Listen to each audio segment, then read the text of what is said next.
welcome back to Granbury TV. I'm Drew Whitaker, sitting with the sheriff. How are you this morning, sir? Doing good. Well, I know your week has been busy with the investigation in the lake, and I'm sure all the other things on top of it. So without further ado, let's jump right into it.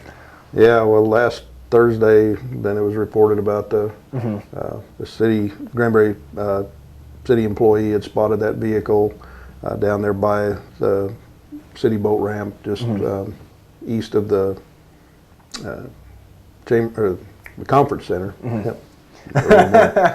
Anyway, so we went down there, found it, recovered that vehicle, did find the remains of a person in there. So my investigator's been working it real hard Thursday into Friday.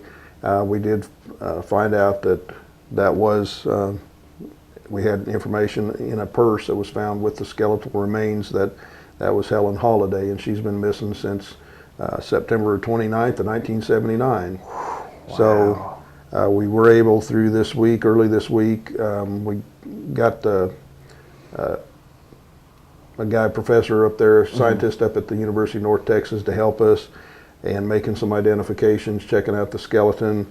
If we would have took the remains of the body up to the Tarrant County medical examiner's office to do an autopsy, there really isn't much to do an autopsy on. Probably not much. And so we would have ended up, and then the DNA testing, that would have cost us lots of money. We could have spent anywhere from $3,000 to $5,000 and probably not know any more than we know right now.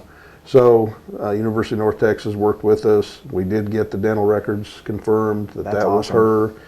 Information that was in the purse. Then we finally were able to find the VIN number that was readable, because that truck is so rotted up from being in the water since 1979 that it's confirmed it's hers.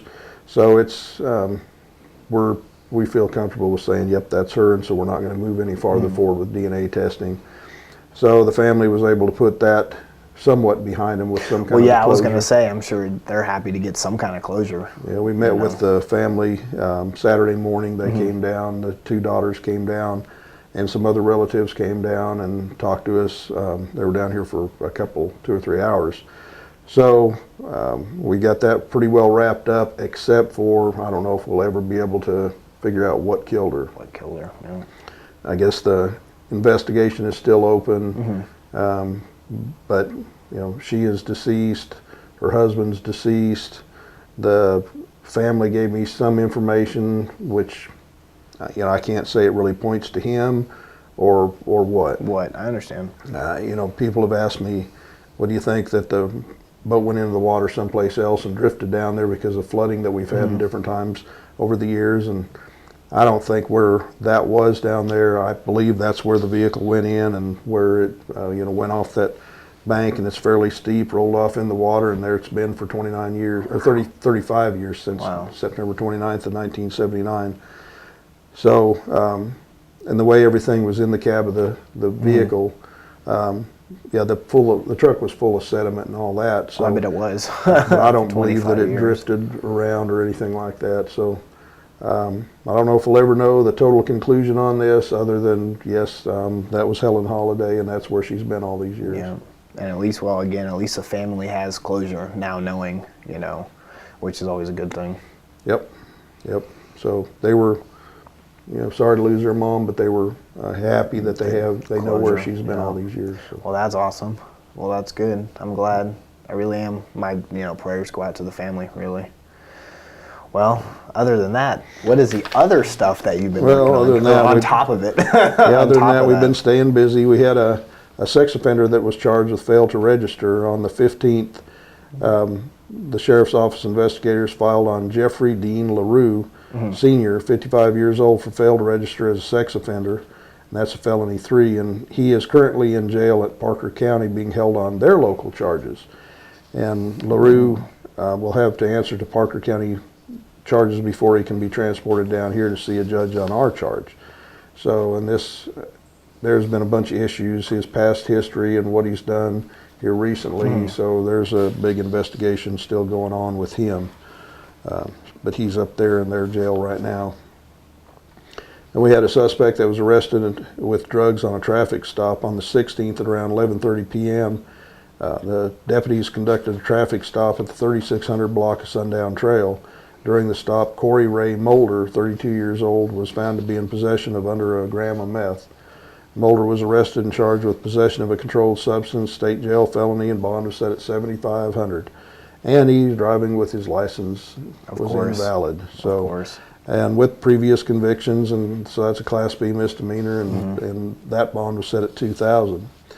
And he also had a warrant out of Parker County for driving while license was invalid, and with previous convictions, and so that was a Class B misdemeanor, bond set at $2,505.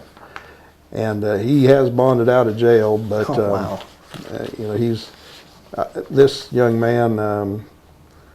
He's been involved in cases ever since I was a reserve deputy with the Hood County Sheriff's Office. So, repeating suspect. Yeah, he's had a lot of problems.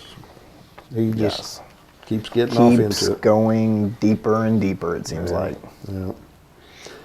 Then we had a suspect that was arrested for stealing a vehicle on the 16th around 7:30 a.m. Sheriff's deputies responded to the 9,000 block of Highway 377 East in reference to a suspicious person. A suspicious person. It was reported to deputies that Christopher Nepotizzi Shell, it's a different middle name. That is a different name. 30 years old, was acting strange at a local convenience store and was having car trouble at the gas pumps. Deputies discovered Shell was allegedly in a stolen pickup that had been removed from the 3800 block of Highway 377 East at a local grocery store, and without the owner's consent. And so Shell was arrested and charged with unauthorized use of a motor vehicle. Yeah. That's a state jail felony, and bond was set at $7,500. He's still in jail. So it's been a busy week.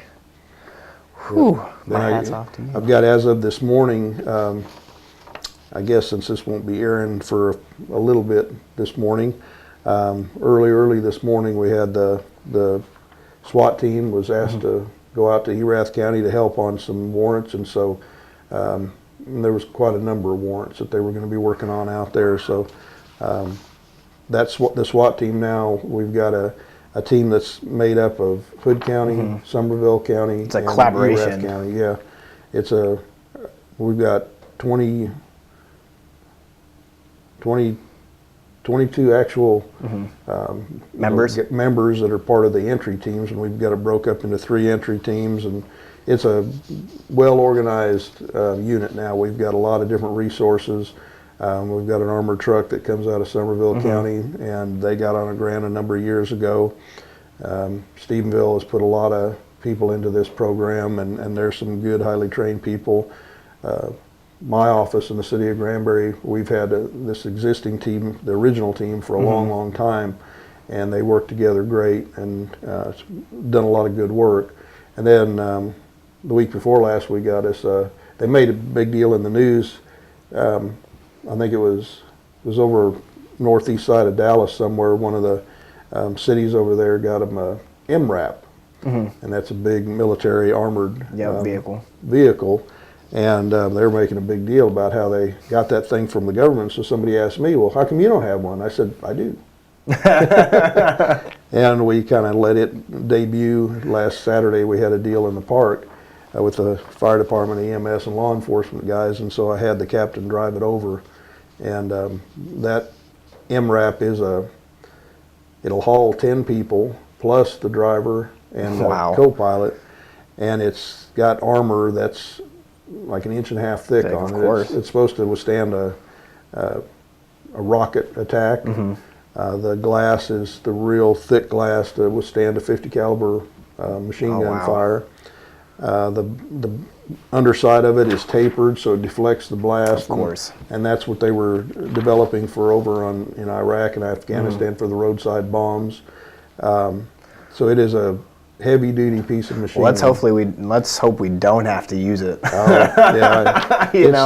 Hopefully. Yeah, it'll be a very, very good vehicle for me to safely transport my SWAT guys into a hazardous situation if we have people shooting at us, so we can get in there and protect the citizens and get the job done.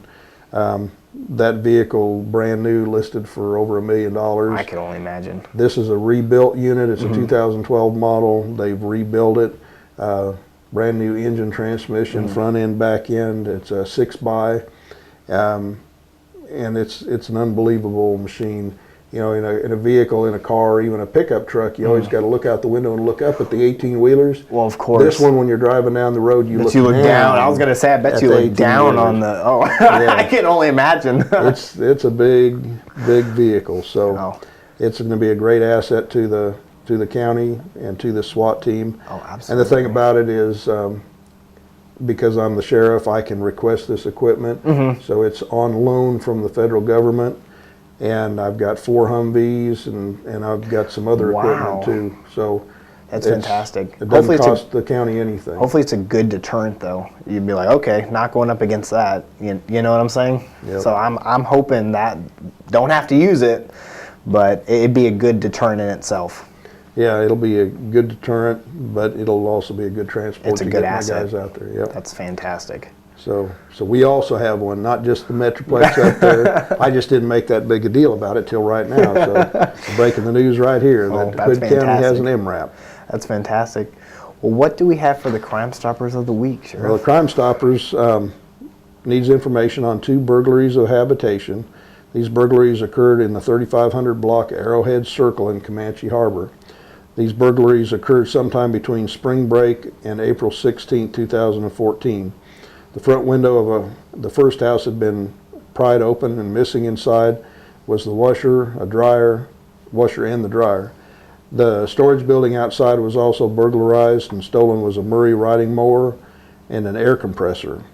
At the second residence, unknown persons kicked the front door and stole the washing machine and a water heater and wiring from the breaker box to the house. The total estimated value was $7,000. Wow. So anyone with information on these burglaries is asked to contact Crime Stoppers at 817-573-TIPS, or you may go online to the Hood County Crime Stoppers website, hoodcountycrimestoppers.com, to submit a tip online. Text a tip to tip 129, plus your message to 74637. All tips remain anonymous. Upon arrest and indictment, you could receive up to a $1,000 cash reward. And then also, we have thanks to you, then we have the Facebook page up and running. So yes, sir. So how am I supposed to say? I'm kind of old about this stuff. So like us on Facebook. Yes, and sir. What I'm supposed to say? That basically, yes, sir. Well, hopefully the viewers will notice, because I mean, it kind of makes sense why they would take a wash and dryer. Those are expensive. I mean, generally nowadays. But hopefully the viewers have seen something, and they can, hopefully through Facebook, they can message maybe, is it Kathy that runs, message Kathy through Facebook, or, call anonymously and, let you know.